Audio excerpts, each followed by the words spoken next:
My brother died 8 years ago. Car accident. Rainy highway. Late at night. At least, that's what everyone told me. The funeral was closed casket. I remember that part clearly. I remember standing beside my mother while she cried. I remember not crying at all, because part of me didn't believe it. Not completely. And 6 months ago, something happened that made me question everything. It started with a phone call. Unknown number. 2:14 a.m.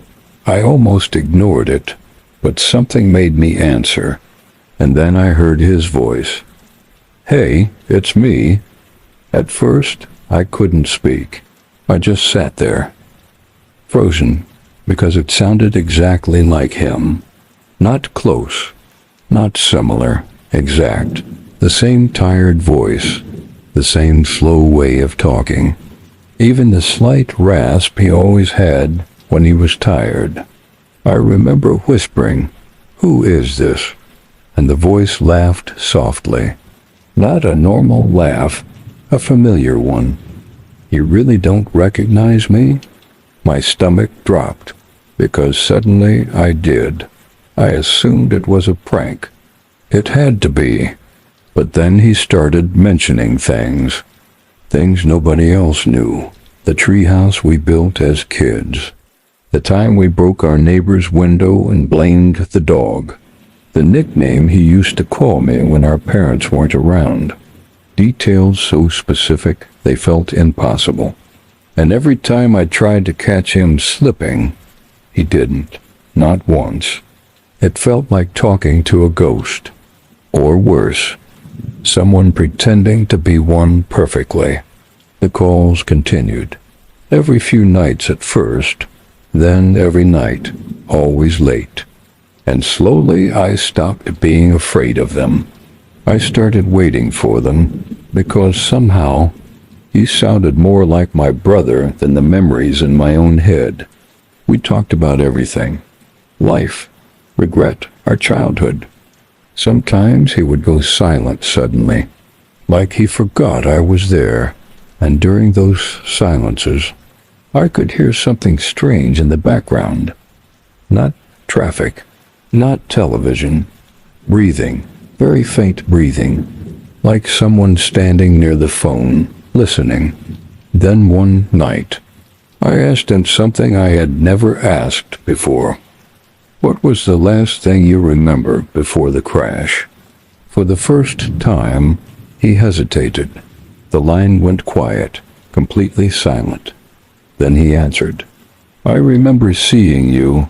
That didn't make sense. I wasn't there that night. I was 3 states away." And when I told him that, he whispered something. Something that still makes me sick to think about. Not then. Now. After that call, things changed. The conversations became shorter, colder, like he knew he had said too much. Then the messages started. Photos. At first they seemed random. Empty roads, dark buildings, parking lots at night, until I recognized one of them. My apartment building, taken from outside. I checked the timestamp. It had been taken only minutes earlier. I called the number back immediately. No answer. Then my phone buzzed again. Another image. This time, my window. The next morning, I checked the security cameras outside my building. I expected to see nobody. Some creep. Maybe a stalker. But what I saw instead made my blood go cold. A man standing across the street at 2:14 a.m., tall, still, wearing a dark hoodie, facing directly toward my apartment. The footage was blurry, but when he stepped under a street light, I stopped breathing, because he looked exactly like my brother. Not older, not different. Exactly the same. The same posture, the same walk. And then he looked directly into the camera, and smiled. I went back home after that, to my mother's house. I needed answers. I asked to see the police report from the accident. She didn't want me to. That's when I knew something was wrong. Eventually, she admitted something. There had never been an open funeral because the body was never fully recovered. Only partial remains. Not enough for certainty. And suddenly, everything felt unstable. Because if there was no body, then who had been buried? That night, the phone rang again. Unknown number. 2:14 a.m. I answered immediately. And for several seconds, nobody spoke. Only breathing. Slow, close. Then finally, his voice. "You shouldn't have looked into it." I asked him where he was, and he laughed softly, the same laugh.